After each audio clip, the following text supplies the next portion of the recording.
ela surge a partir de um convite de um curador de artes plásticas para fazer uma instalação numa grande exposição sobre arte brasileira. Eu realmente fiquei encantada com a ideia porque, na verdade, eu não teria muito tempo para a elaboração da obra naquele momento. E, sendo assim, nós escolhemos uma obra que foi antiga minha, Tempo de Verão,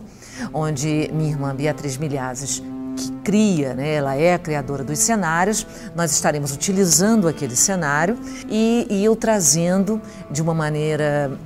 dentro de uma sala de galeria, interferências com extratos daquela obra. Foi uma experiência e uma ideia tão preciosa e que estaria sendo tão nova para mim, porque naquele momento eu saía do teatro de palco italiano e estava entrando num outro local que também eu pertenço na minha vida, mas que eu estaria trazendo para mim uma outra observação sobre essa dança, esse gesto, esse corpo que eu tanto investigo. A partir desse convite, eu realmente mergulho nesse universo da obra Camélia, que eu gosto de comentar, que ele traz algumas particularidades preciosas. Nessas observações que eu acabei de comentar, inicialmente, eu pela primeira vez uno 2 bailarinos, 3 bailarinos, repetindo os mesmos gestos, obviamente sempre carregados de um trabalho muito individual que eu faço com os mesmos, mas que ali eles estariam travando realmente uma mesma frase, né? É uma mesma palavra que estaria sendo repetida por aquelas duas pessoas, fosse em duplo, fosse em trio, e que para mim aí sim seria um problema que eu jamais gostei nas minhas outras obras, já que eu adoro a ideia dessa individualidade do ser desse intérprete, desse bailarino, onde ele tem a sua própria história gestual de movimento.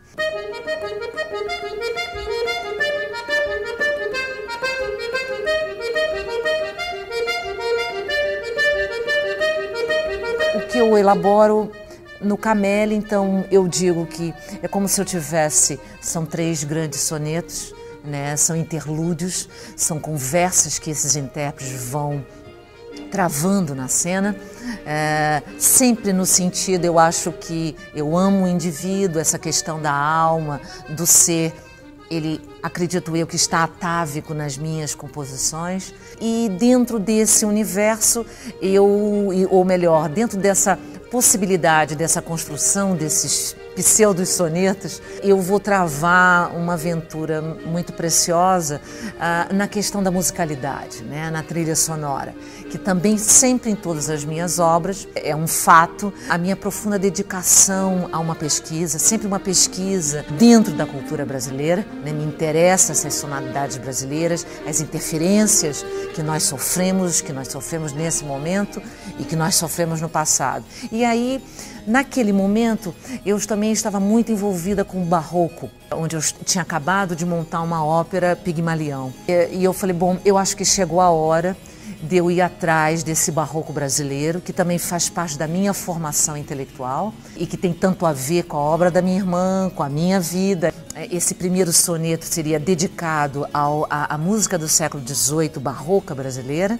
com Padre José Maurício, com Francisco Xavier Batista, obras de 1760,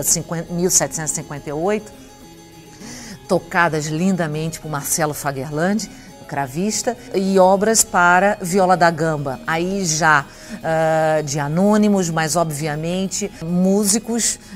absolutamente da época e que conversavam naquele momento. No segundo soneto, eu mergulho dentro da trajetória da música modernista, trazendo uma pérola de Villa-Lobos, que é o prelúdio número 2 para violoncelo e piano.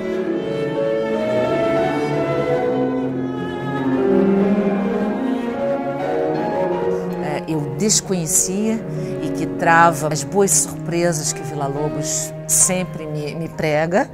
e que é de um romance melancólico precioso e que vai dialogar com a música concretista, com os sons de pássaros, que eu até os trago de novo, muito fazendo uma alusão a essa obra que foi Tempo de Verão, né, onde tudo começou, e eu chego a uma pesquisa preciosa da concertina, que a concertina clássica, que é meio um avô do acordeon, e que vai retratar mais uma vez, imagino eu, esse entrelace entre essas sonoridades e esse entrelace que está nas minhas pesquisas, né? Nessa minha pesquisa do corpo, dessa dança, desses gestos, desses problemas que eu não me afasto dentro da minha obra. Chegamos a um terceiro soneto, onde realmente ali tem um momento, eu diria que também muito curioso, onde eu trago pela primeira vez a música de repetição na minha obra, porque já me intrigava a ideia de usar uma obra de repetição, exatamente fazendo um contraste com uma partitura coreográfica que eu evito a repetição, ou ela se repete. Quando essa gestualidade se repete, ela está muito calcada na questão da dramaturgia, na formação desses caracteres. É como se aquilo ali mostra a pele, a personalidade daquele ser dentro daquela situação. E aí eu retorno ao barroco.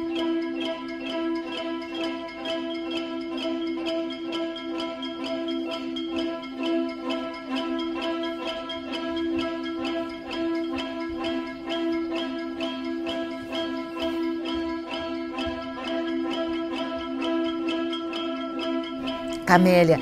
tem uma escritura coreográfica dentro desse universo muito particular, onde essas camadas de gestos às vezes tomam um caminho barroco, cheio,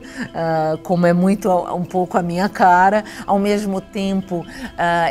ela desenvolve às vezes situações um pouco mais minimalistas, né, com um silêncio, esse silêncio do corpo que é carregado dessa musicalidade silenciosa e musical. Um vai afetando o outro.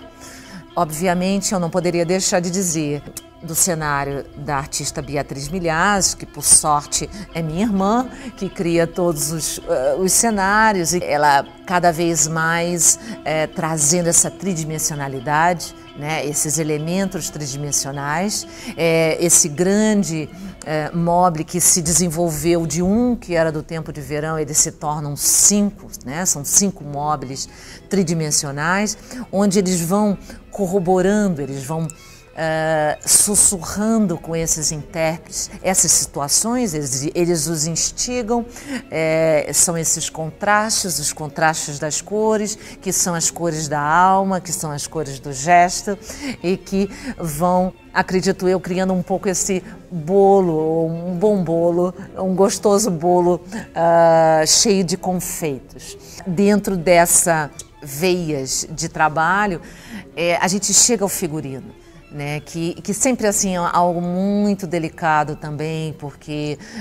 me encanta a ideia de que o figurino ele é essa pele de dramaturgia, né? Ele não deve se afastar daquele indivíduo, ele deve ser algo quase como se ele não afete aquilo que aquele intérprete está falando, ele é parte daquilo. Obviamente que ele traz uma personalidade, ele é ativo, né? Ele é bastante ativo, mas ele, dentro desses contrastes, isso deve ocorrer de uma forma muito suave. Eu acho que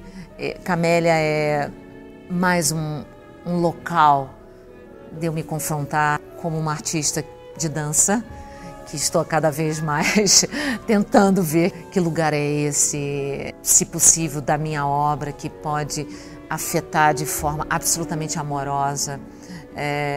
o imaginário de quem me assiste, o imaginário dos meus intérpretes, que sempre são em número pequeno, né? Minha companhia tem um número pequeno, nós éramos 4, e hoje um dos meus intérpretes já está saindo, ficando 3, onde para mim é um planeta imenso. Eu não sinto, como coreógrafa, necessidade de ter 5 bailarinos, de ter 10 bailarinos. Eu acho até que seria, talvez, eu ia precisar de uns 2 anos para montar, já que é tão pessoal, né? Eu escrevo para cada intérprete, né? Eu trabalho inicialmente